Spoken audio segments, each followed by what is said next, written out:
ಎಲ್ಲರಿಗೂ ನಮಸ್ಕಾರ. Welcome to ನಮ್ಮ ಜರ್ನಿ ಮಿನಿ ವ್ಲಾಗ್. ನಾವಿವತ್ತು ಮೈಸೂರಿನ PMH ಆಪೋಸಿಟ್ ಇರುವ ಶಿವಾಜಿ ಕಿಚನ್ನ ವಿಸಿಟ್ ಮಾಡಿದ್ವಿ. ನೀವಿಲ್ಲಿ ಒಬ್ಬರೇ ಬಂದು ಫುಲ್ ಪ್ಲೇಟ್ ಹೇಗಪ್ಪ ತಗೊಳ್ಳೋದು ಅಂತ ಅಂದರೆ ವರಿನೇ ಮಾಡ್ಕೊಬಿಡಿ. ಇಲ್ಲಿ ಎಲ್ಲ ಐಟಮ್ಸು ಹಾಫ್ ಪ್ಲೇಟಲ್ಲೂ ಅವೈಲಬಲ್ ಇರುತ್ತೆ.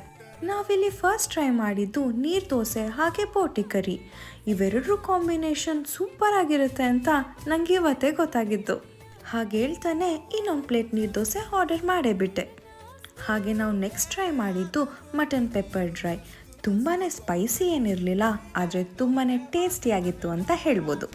ಇದಾದ ನಂತರ ನಾವು ಮಟನ್ ಬಿರಿಯಾನಿನ ಟ್ರೈ ಮಾಡಿದ್ವಿ. ನನಗೆ ಯಾಕೋ ಟೇಸ್ಟ್ ಸ್ವಲ್ಪ ಓಕೆ ಅಂತಲೇ ಅನಿಸ್ತು. ನೆಕ್ಸ್ಟ್ ನಾವು ನನ್ನ ಫೇವ್ರೆಟ್ ಬಂಗಡೆ ತವಾ ಫ್ರೈನ ಟೇಸ್ಟ್ ಮಾಡಿದ್ವಿ. ಲಾಸ್ಟಲ್ಲಂತೂ ರಸಮ್ ರೈಸ್ ತಿಂದು ತುಂಬಾ ಖುಷಿ ಆಯಿತು. ನಿಮಗೂ ಕೂಡ ಈ ವಿಡಿಯೋ ಇಷ್ಟ ಆಗಿದ್ರೆ please to subscribe. Thank you for watching. Tata bye.